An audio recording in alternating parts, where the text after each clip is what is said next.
Guillaume Lancelin s'est dirigé vers la sculpture après des études de design graphique à Paris. Attiré par l'architecture de Gustave Eiffel et les usines désaffectées, il photographie en noir et blanc ces lieux de métal. De là, naît l'envie de toucher cette matière, de l'apprivoiser, de donner du volume et de l'espace à ses créations.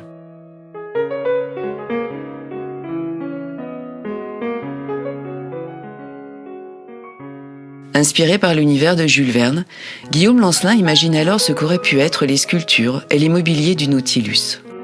Passionné par le courant des nouveaux réalistes, il a ensuite créé d'autres sculptures en fer soudé.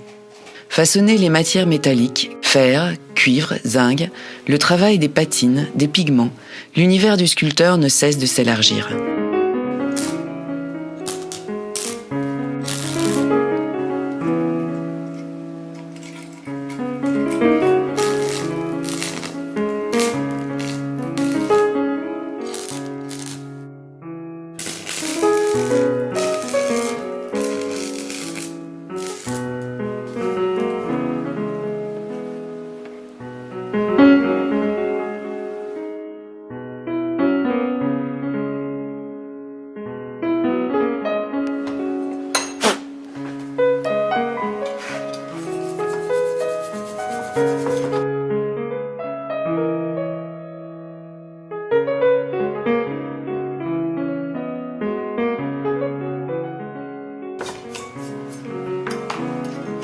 Les forces intérieures traduisent par leurs attitudes des postures de parades amoureuses.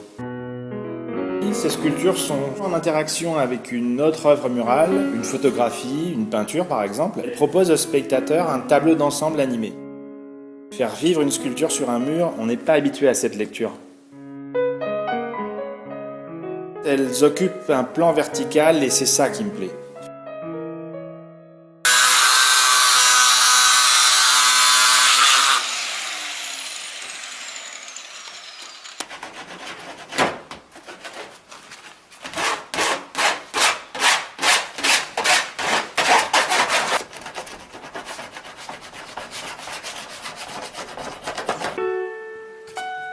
On va faire les patines avec ça et ça.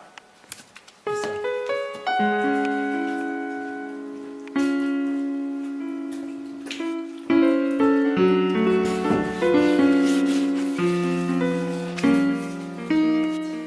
Ce que j'aime bien sur cette sculpture, c'est d'avoir et des parties érodées et des parties dans le noir mouchetées. Cette sculpture, elle s'appelle l'âme. C'est un peu un thème cosmique. Tu as besoin d'avoir comme t'évader. On va pouvoir patiner. Ça devient hyper noir par endroits alors que c'était un peu brun. Et après le vernis rattrape l'ensemble.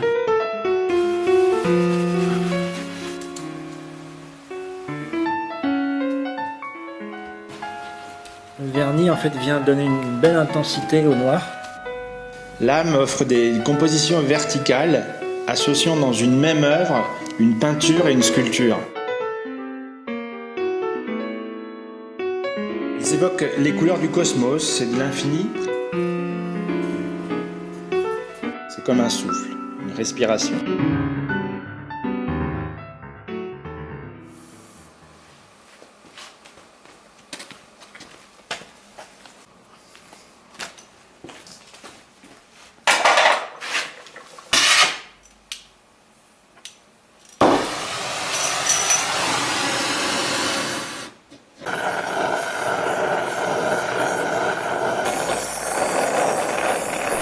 Là, on est en train de faire un contrepoids en fonte de plomb, d'argent et d'étain qui va venir servir à faire le point d'équilibre aux sculptures qui s'appellent les indicatrices, qui sont des mobiles qui reposent sur un point ténu d'équilibre et qui peuvent bouger avec le vent.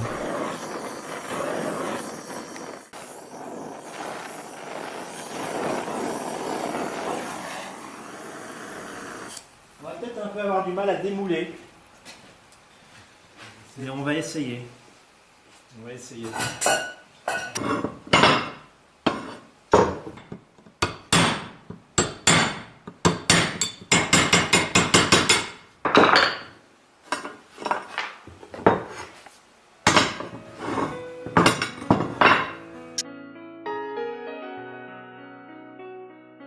Les indicatrices nous proposent différentes directions.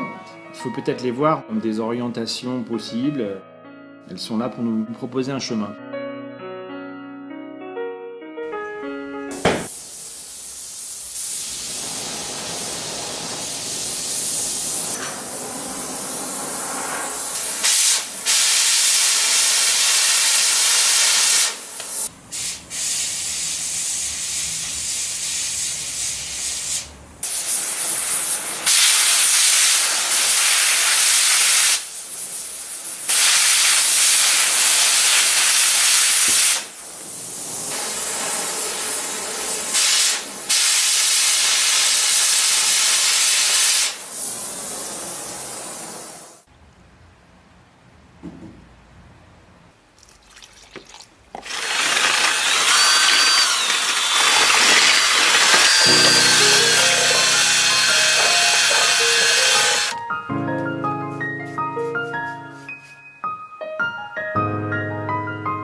Les passages sont composés de panneaux métalliques bruts recouverts de béton pigmenté bleu outremer ou noir.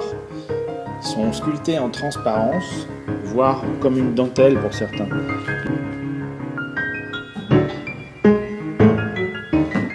Ils évoquent un passage, une transition vers ailleurs, la possibilité d'un état à un autre, d'une dimension à une autre.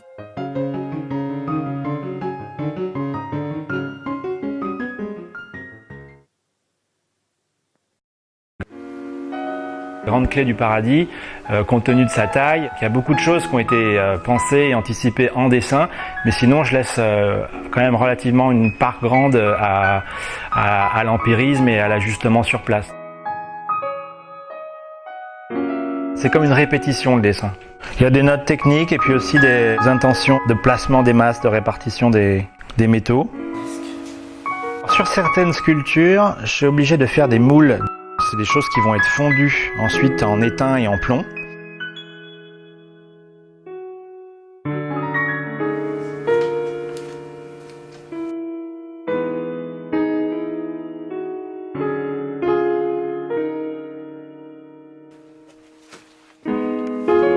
Ce thème m'a été inspiré par l'amour. C'est l'idée que se présentent devant nous des chemins. Ils sont là, sous nos yeux, comme des clés suspendues qui se balancent dans l'espace. Tout est sous nos yeux et pourtant une seule mène à un paradis.